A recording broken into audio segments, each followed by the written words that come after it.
All right, I think we will go ahead and get started. Good morning to everyone, and thank you for tuning in to From the Field. I am Casey Chummer. I'm the Executive Director of Idaho Wheat, and I'd like to welcome you all to a very special episode of our monthly Farm Chat webinar.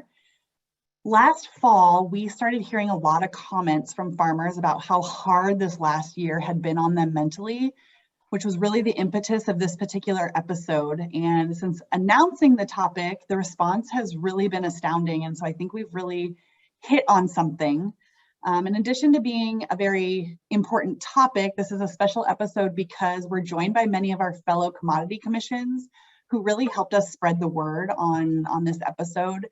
This is not a subject specific to one commodity or really even our industry, but starting the conversation and providing tools that we can take back to our family and our operation will really help bolster the health of Idaho agriculture as a whole. And I see a lot of leaders from the different groups online today, and I just want to thank you for being here and helping us get this conversation started. As always, we encourage participation. We hope that you will ask questions or even share your experiences if you're comfortable doing so. Anyone can unmute and ask their question, or you can put it in the chat. If you would like to stay anonymous, please feel free to send me a chat directly and I can read that off. I think we have the perfect guest to help us start this conversation today. Lesley Kelly is a fellow farmer, so she really understands the unique challenges and stresses that you all face. In fact, when we were choosing this date, we had to squeeze it in before planting started for her. And we just heard that she actually named her son after a variety of barley. So yes, we're in good hands here. So in addition to a farmer, she's also obviously a mental health advocate for the agricultural community, as both she and her loved ones have faced mental health challenges. She is donating her time here with us today, but in appreciation for her being here, we're going to make a donation to her foundation, which is called Do More Ag. She's a founding member, and I'm sure a little bit later we'll get into talking a little bit more about that. But Lesley, thank you so much for joining us today. We're thrilled to have you here, and I thought that you could maybe start off the conversation by telling us why you think our emotional and mental well-being is really essential to the success of our farms and ranches. Yeah, thank you so much, Casey, for the introduction and the opportunity to share with all of your members. I am also on the board for Saskatchewan Wheat, so grain is very near and dear to me. And to share a little bit more about our son, who we named after barley. If there's anyone from Idaho barley here, you might like this one. So I was pregnant with our second child, and we were reading the seed guide book, trying to figure out what we were going to plant for the upcoming season. And my husband said Copeland after the variety of malting barley. And it gave me goosebumps. And I said, Copeland. And yes, we named our boy Copeland. And since he's been born, it fits him perfectly because he loves to party. So being named after beer, it's a great thing. But yeah, so diving into your first question about the importance of mental health and emotional and mental well-being. For me, I didn't know much about mental health about 10 years ago, a decade ago. We didn't talk a lot about mental health. I didn't know it was a spectrum and that it can change or why it was important. But what I've learned over my short time being a farmer is that taking care of me or of us on the farm is essentially part of taking care of the farm. It's no different than the equipment that we run or we operate. And I've learned that us as farmers, we are our most important asset. And farming is amazing, but we're also human and we have unique stressors. And those could be working in isolation, external stressors, barriers to resources. So doing things that can take care of us, like our equipment, is also essential for the success of our farm. And there was one pivotal moment that really changed my perspective of mental health, and we started to put mental health on the agenda or as a priority on the farm. And I recall when we came back to the farm, we were starting our transition plan and we were running in all different directions. And I farm with my dad, or I used to farm with my dad and my brother and my husband, and we wanted to grow land, land wise, base wise. We wanted to buy nice new equipment. And my dad said, "Whoa, kids, if there's something that I know out of the 40 or so crops I've grown, it is if we want to be successful, it isn't about how much land we have or the type of equipment we drive. It's about how we take care of each other and ourselves." And that really changed our whole perspective and the foundation of the farm. And then since then, we've dove into what success looks like for us and how we take care of each other and ourselves. So that started our path to why mental health was important on our farm. Thanks, Leslie. I think that's a great introduction, and I'm hoping that other people will jump in here. Please just unmute or raise your hand or whatever you want to do. See if there's anybody can jump in. And if not, I can ask some more questions here. This is more than probably any other of our sessions. We're just going to do questions. There's not really a formal presentation that just allows us to keep the conversation going. We saw Lesley at Tri-State, and she did a great breakout session for us there. And something that I really liked was, a lot of these conversations when we're talking about mental health, I feel like they just give you the suicide prevention hotline, and that's how they give you any kind of advice. And so I really appreciated your approach, kind of talking about the whole spectrum of mental health. And I thought maybe if you could talk a little bit about the different types of mental health challenges that people face. Yeah, from what I've learned, so I'm not a mental health professional. I'm an advocate, and I try to share my experiences in our story in hopes to help those around us. And what I've learned is that your mental health is a spectrum. It's almost like a rubber band. And depending on your experiences, the season that you're in, literally planting, harvest, or the season of life that you're in, genetics, things that are within your environment, they can impact our mental health. And there was some things that I learned because I also thought that mental health meant only just suicide or a mental health challenge. But your mental health is how you cope or are able to cope with everyday stressors of life and work productively and make a contribution to your community. It's mental illness is when our behaviors and emotions are impacted through an illness, and they could vary based on there's many. So depression, anxiety, schizophrenia, addiction. Within our family, there's borderline personality disorder. So knowing those illnesses, what are out there, that can help as well. But I also thought that you to have a mental illness meant you have poor mental health. But I look at it in terms of also physical health, that I could be physically fit, physically in shape, doing well, and ride my bike and fall over and break my leg. And mental health could be the same, where my husband, who is living with anxiety, he is living with good mental health right now, but is also living with a mental illness. So your mental health can change and be impacted, but that doesn't necessarily mean that in hard times that you are living with a mental illness. It's when you do have those signs and symptoms to take note and start to do things or continue to do what works to help alleviate those hard times.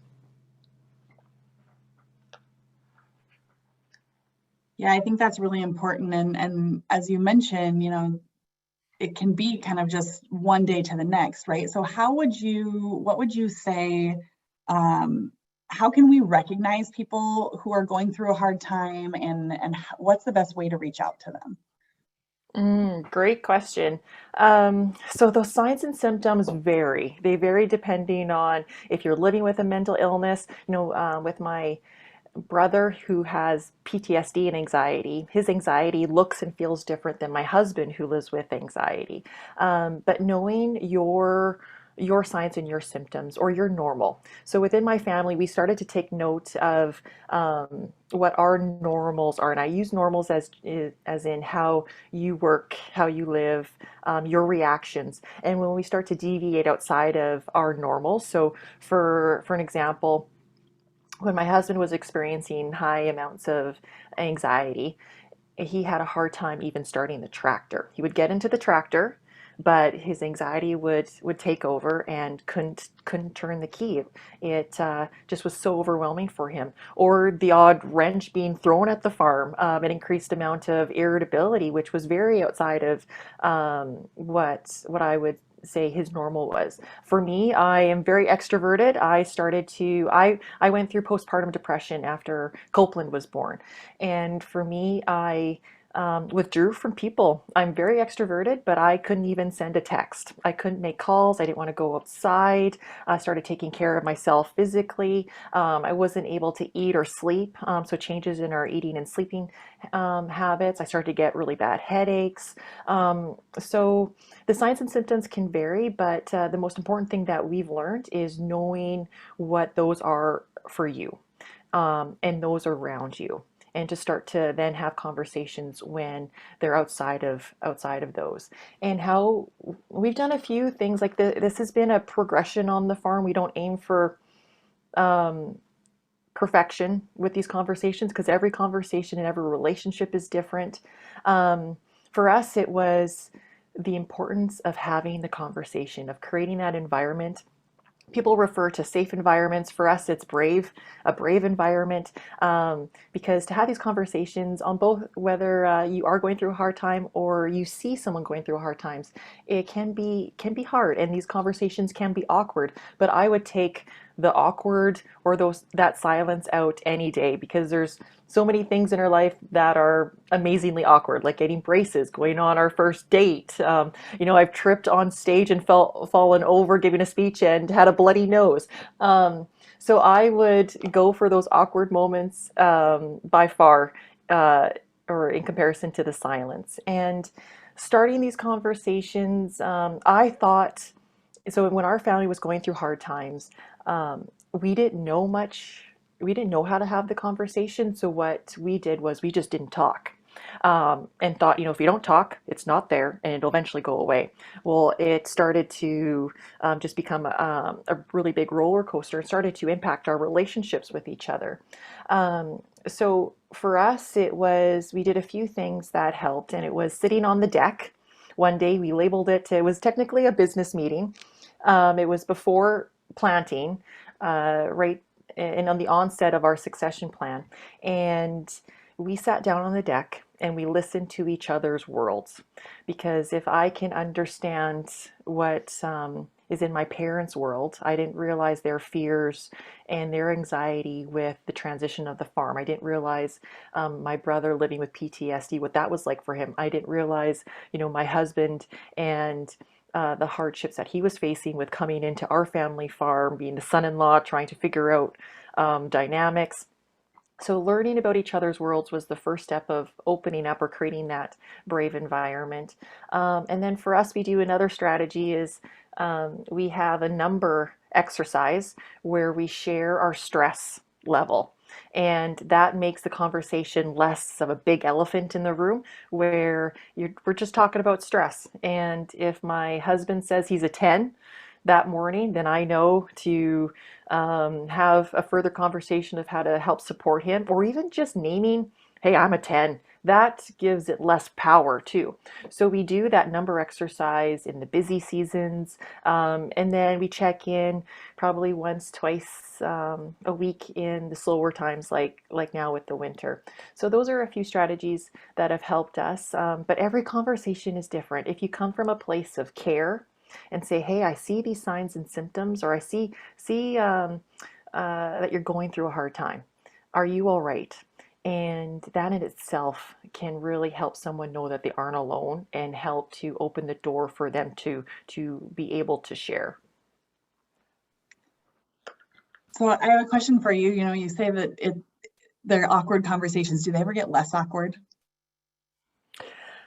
I would say over time with my family, absolutely, because now it's just we've done it so much. It's just a part. It's almost like for us talking about the weather.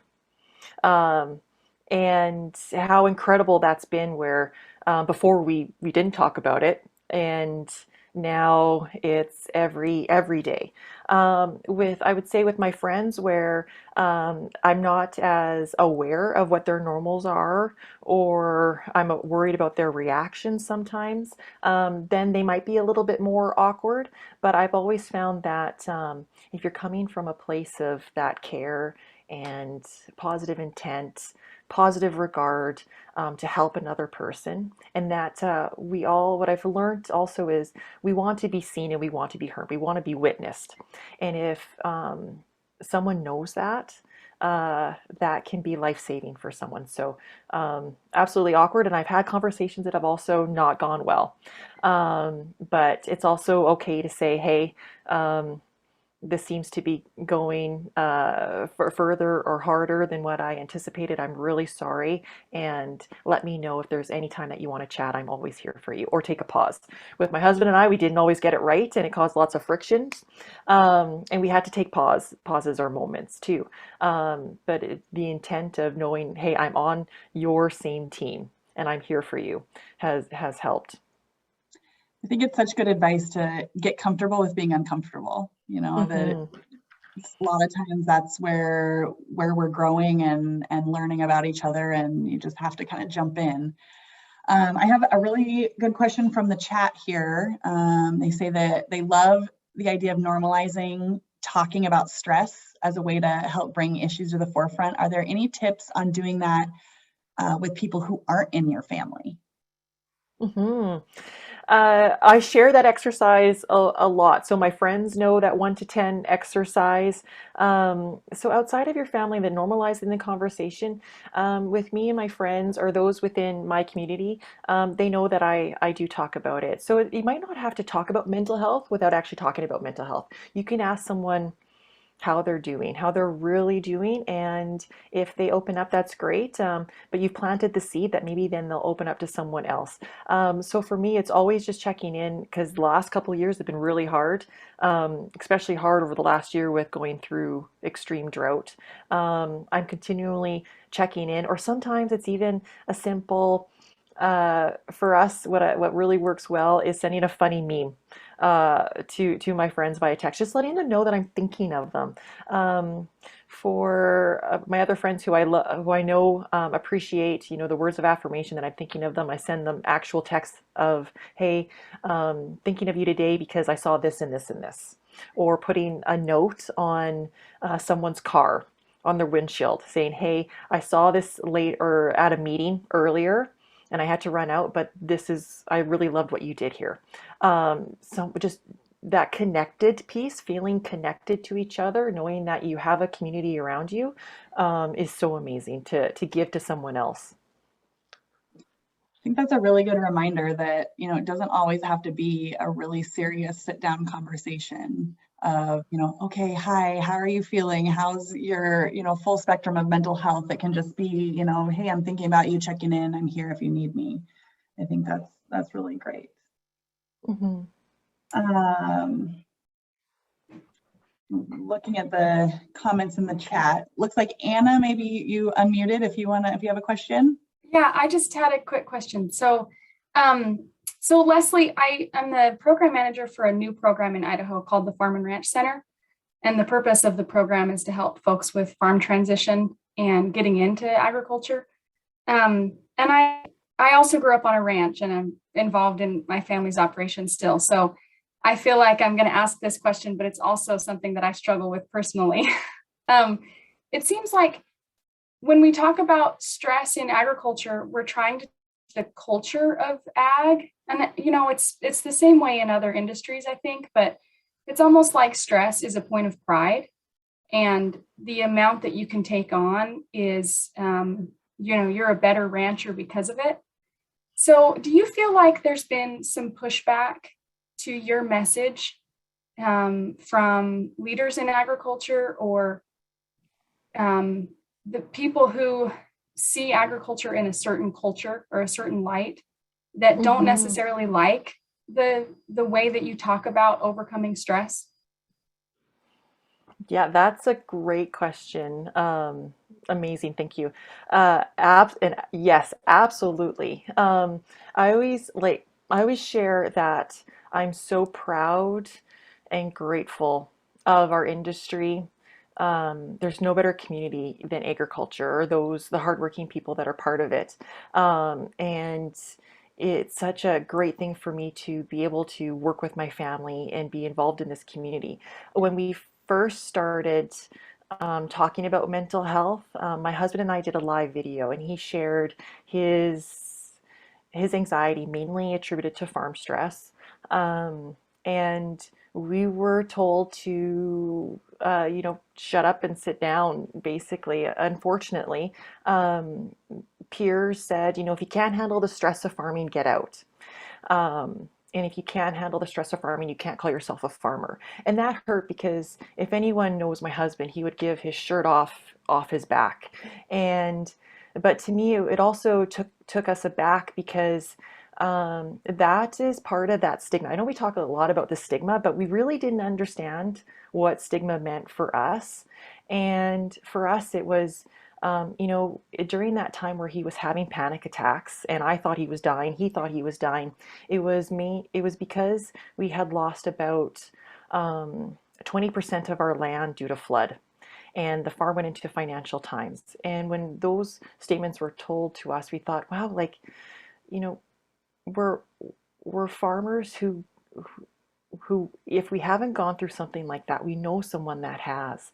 And it's that pride, that strength has helped us overcome some of those hardships. But sometimes that can also, an overplayed strength can be also, unfortunately, a weakness.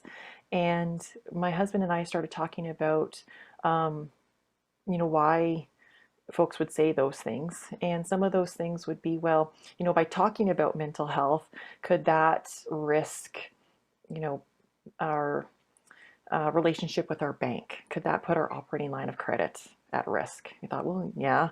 Could that impact our insurance? What would our neighbors think, our friends and family? And then what really hurt would people go to our landlords and take, and our rented land be up for tender? But none of those things happen. But outside of those few comments, we've received thousands of messages from in and outside of agriculture, all over the world, saying, me too.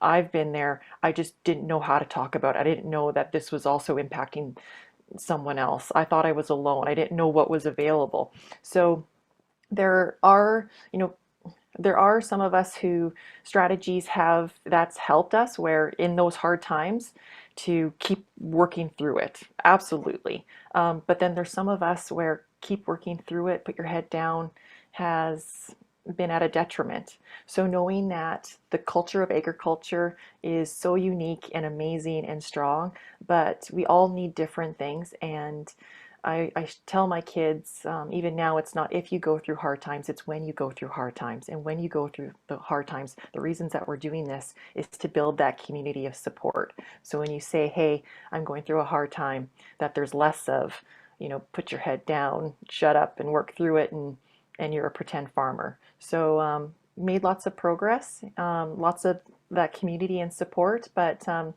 still have a little bit, a far way to go. Casey, I have a question.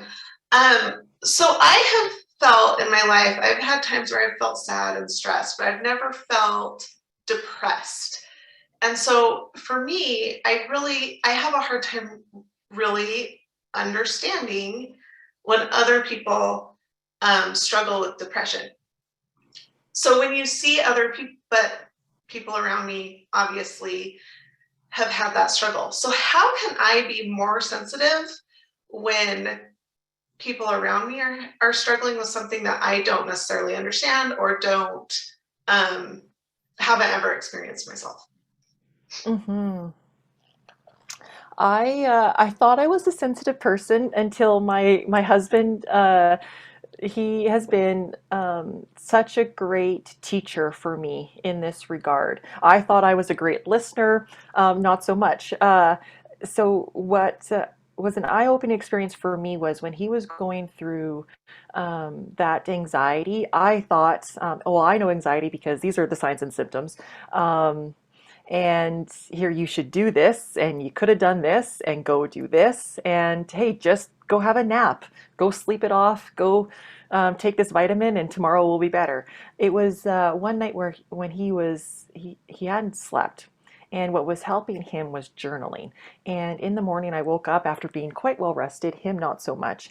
He showed me the piece of paper, and on that 8.5 by 11 piece of paper, there was not one white space. And he said, this is what my anxiety, if I were to write it down, this is what it looks like. And it was just notes and fears and worries and lists and to-dos and frustrations. And and he wrote it down. And to me, that was such a pivotal moment of me knowing that I I will never understand. I don't understand.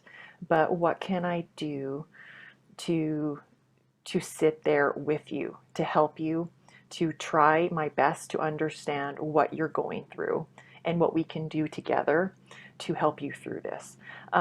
So through that journey, I took a step back and really understood what it means for me to be a listener, what good listening is all about, um, and try being patient, being one of his advocates and cheerleaders to do things that help him fill his cup. We talk about it as filling up your slip tank for self-care, doing things that help him through those moments, and just encouraging him. So trying to be more sensitive, but it was for me the awareness that I don't understand, and that is okay because we're all different. And everyone's anxiety or everyone's stress looks and feels different. But what can I do to be here with you to help you? Jonathan, I saw your hand up if you had a question. Actually, just a quick comment. Somebody had on the text said that group texting helps, and one of the questions earlier was, how do you know when somebody's, what do you look for? And part of it establishes communications patterns that exist as part of the norm, and then look for changes in those communications patterns. So if you establish a pattern of texting back and forth a couple of times a day, so that there's this network that exists, this net, and then you notice a hole in the net, that's a potential indicator for somebody who may be in crisis. So just a thought about something to look for. Oh yeah, thank you. That's great. Yeah, it's the deviations outside of their normal behaviors or actions or emotions or feelings. And I love that even taking note through texting, because it's so communication is difficult or can be challenging, but doing what works for someone and seeing those deviations outside of their communications, it's great to take note. Definitely. All right, Jamie, I see you. Yeah, I have a comment for you, weighing in as the wife of one of these texting group members. 2 comments. It is absolutely valuable that that farmers have an outlet. And I guess my 2 comments come together. I found as a young farm wife that I was getting frustrated with things that were just part of life, right? Sometimes holidays don't mean that you shut equipment down. Birthdays, Corey and I got married in June because that's what made sense when we graduated college. But I'll tell you what, it makes it really hard to celebrate an anniversary. And you know what? That's okay. And I think that's probably one of the most helpful things in ag is to realize that our careers, our lives are not normal or typical. And I found a lot more inner peace when I embraced what it was. There's a lot of fantastic things about it. I remind myself that not everybody gets to work closely with a spouse or can hop on a piece of equipment with a spouse. If you're, as a wife, if you're having a bad day, go, there's always the buddy seat. It's pretty neat. The kids are around. There's a lot of great things, but it's wise probably to not measure our lives against other people out of our industry's lives, because that can lead to frustration and maybe further some of the feelings that make it hard to deal with difficult times. For those guys, I think that is at the core of why those groups are so valuable, because not everybody understands when you're frustrated, by a piece of equipment that's broke down, or you're frustrated as to why your crop's not good. It's very helpful to have other people that understand where you're coming from, rather than thinking you might be crazy or whiny, or you brought this on yourself. You signed up to be a farmer. So I can vouch for the value of having that good, close-knit group of friends. And the texting's great. You can pick up when you have time. Some of these guys will drop off when they don't have a minute. So that's a huge, huge value to people in ag, a good way to stay connected. Love that. Thank you, Jamie. Yes, the comparison aspects of those outside of the industry or even within our own neighbors can be so hard. Even this past year,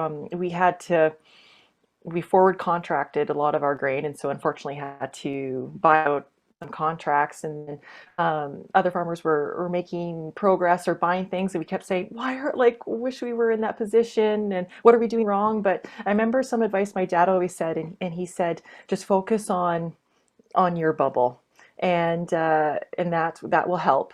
And also try to think of 1, 2, or 3 positive things, and that will help you move forward. And this past year, thinking of, it was really hard to find some of those positives with the droughts. I lost my dad in the summer, but taking his advice to heart, it was, we're not hauling grain this winter, so we had more family time to spend at the rink, and we had less time. We didn't have to go out in -40 and pick up all the grain bags. And so sometimes those positives are there. They might be hard to find depending on the situation, but they are there. And I love that, looking for outlets. So one of the things my husband did when he was going through a hard time is I said, what do you need? And he said, well, I don't know what I need. So lots of trial and error, but some things that have really helped him is he's got a great core group of friends that they text, they call, they meet. We also are part of a benchmarking group that are with farmers from across Saskatchewan. So it's a really great environment to be in, to share numbers, but it turns into also an emotional support group too. I'm part of a peer support group that has helped, but surrounding yourself with that supportive community, supportive network, supportive people that can be there with you through those hard moments, but also then be your greatest cheerleaders and advocates during those successful or good times too.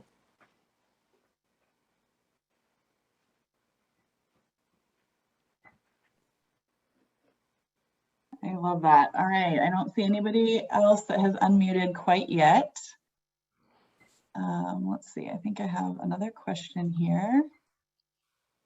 I just have to, I love all these questions and comments. To me, this just, it fills up my cup, my slip tank, because the conversations, these are so important, because you plant the seeds, and some things might work and some things might not. Just taking, everyone, because all of our experiences are different too. So taking that and then helping then apply to your farm or family or whatever works too. So I love this. Thank you. Absolutely. And I think, we've heard so much today and in the comments too, that just hearing that we're not the only ones experiencing it, I think is a little bit of relief. I know for myself, when you just kind of get it off your chest and somebody goes, oh yeah, I've dealt with that too. And you think, okay, it wasn't just me that wasn't able to handle it, is really important. One question, and I know you've mentioned that you're not a mental health professional, but if you have any thoughts on how do you know the difference between I'm just feeling anxious or I have anxiety, or I'm just a little sad and frustrated, or maybe I, am mildly depressed. And maybe if you don't know, if you don't feel comfortable answering that, maybe, where they could seek those kind of resources. Oh yes, absolutely. I always know as an advocate or someone that has these conversations is I'm not in the realm to know a diagnosis, and it's not about the diagnosis, it's about the conversation. But for our in our family situation, so postpartum, my brother with PTSD and anxiety, my husband with anxiety, my sister with borderline personality disorder, my dad suffered anxiety and depression through cancer. So there has been some diagnosis in our family. So what my best piece of advice is to know the difference between a diagnosis or not, or going through a hard time, or having it extend into a mental illness is when it starts to negatively impact your relationships, the work that you do, or the things that you love. So, and if you have for a period of time are experiencing those signs and symptoms. I know the mental health community says give or take 2 weeks. That's when you can then seek further professional help or professional support. With my husband, he had been experiencing those signs and symptoms for a very long time. We kept slipping him, the crisis cards, the hotlines, and I kept saying, I'm here. He didn't actually come to me first. He phoned a farm stress line, and he appreciated just a professional second set of eyes or a different opinion. And then he also went to his doctor. And then for us, we sought professional treatment both individually within our marriage, and then also as a farm team, just to add more strategies and tools to help in our communication, to help us go through those hard times. And it has been such a positive change. For us and our family, we knew that gaining more awareness or information about mental health was also important. So we went through mental health first aid. I've gone through peer support training as well as the ASSIST, so that's the suicide intervention training. So just further strategies to help be a support, know what support looks like for me too as a support person, and to help with those conversations.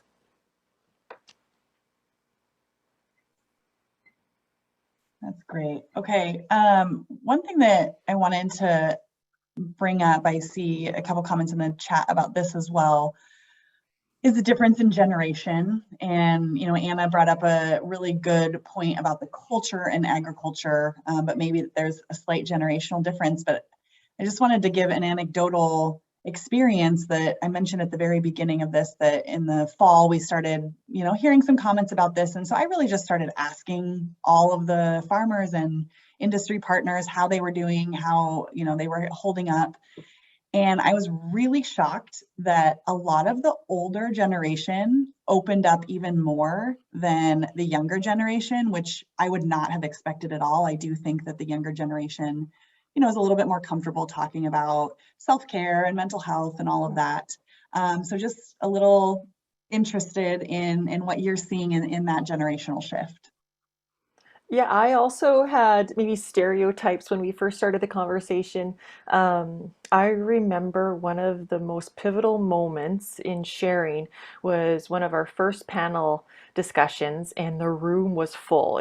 We were part of the agenda at this large meeting, and I remember after we were done, an older farmer, I think he was about, I would say, 80, 85, 90.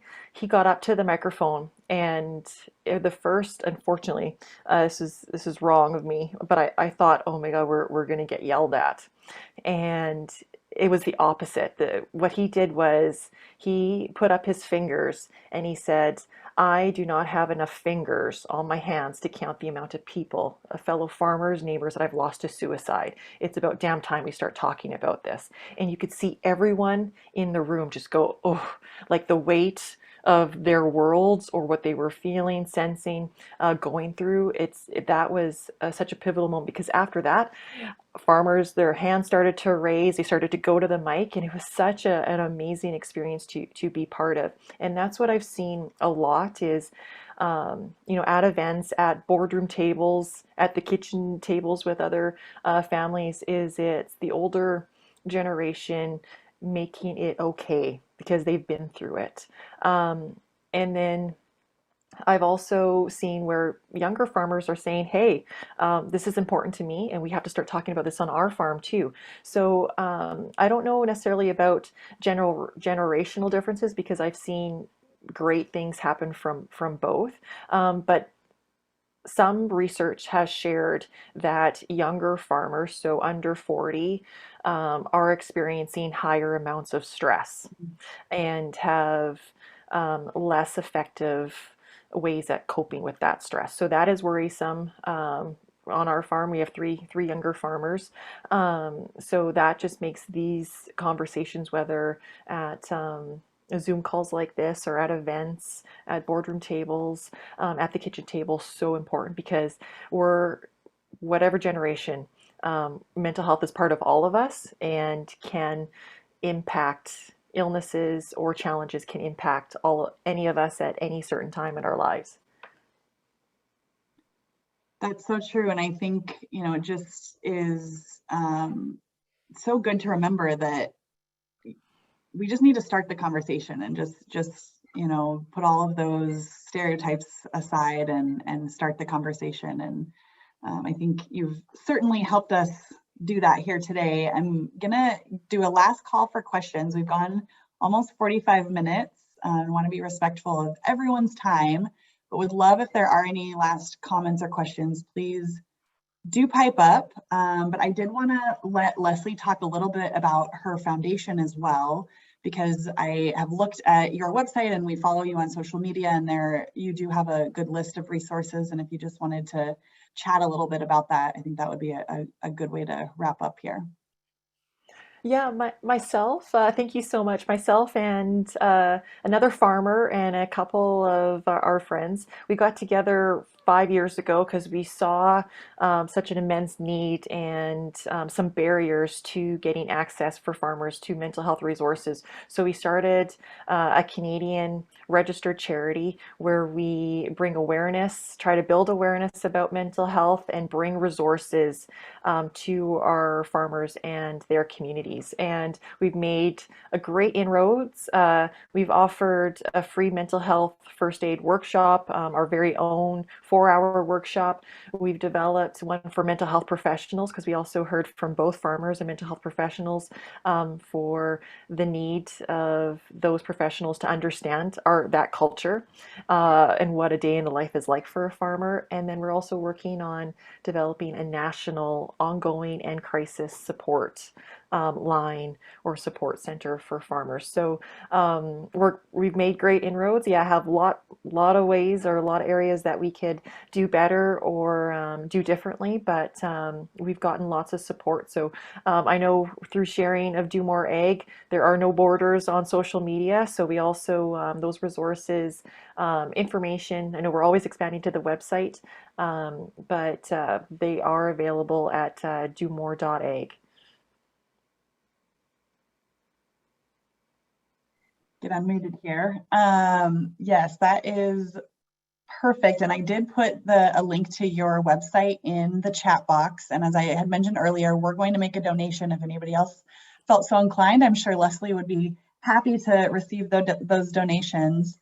And there is maybe a slight challenge in the box that Jamie would like to hear from other farmers and ranchers on what they're doing to relieve their stress. I know that her family is mountain biking and they're kind of always on the go and have a lot of outlets. And so if there's any other things that people would like to share on how they're relieving that stress, we would love to hear about that. See if anybody pipes in here. And as we're waiting for other people to respond to that question, really our hope for this chat today is just to spark some thought-provoking conversations so that everybody can kind of just, take what they heard today, have a icebreaker with their families and in their operations to be able to kind of move this forward and slowly. As Lesley said, she started slow as well and has really incorporated this one day at a time and made it just something super a high priority in her operation. So I'm seeing a response here: exercise, meditation, acupuncture, and getting off the farm when we can. I know that that's true for a lot of people, and this time of year, they're last minute vacations. In fact, I know some people have actually logged in today when they are on vacation because they're getting ready for planting, and appreciate everybody making this a priority, and hope that you'll be able to make your mental well-being a priority on your farm and in your families to really bolster the health of Idaho agriculture. Seeing a lot more hunting, fishing, being with nature, getting out and doing the things that you love. I think that, it's a really important thing that we're taking care of ourselves. And here in Idaho, we're very lucky that we have a lot of outdoor outlets to help us take care of ourselves. All right, this has been a great conversation. We've had great participation, and we, of course, as always, will be sharing this as a recorded version, both on our YouTube and our podcast platforms. So anybody who might be able to benefit from this, please do share that with them as well. I think that this is a great thing to just have as a resource, and anybody who wants to listen to it on their own time is going to benefit from this. So Lesley, thank you so much for this really important conversation and for all of your time, and we wish you the best of luck in your planting season. Yeah, thank you. Thank you, everyone. I feel very honored for the opportunity, and I wish you all the health, joy, and success for this coming season. Thank you so much. Thank you, and thanks to everyone.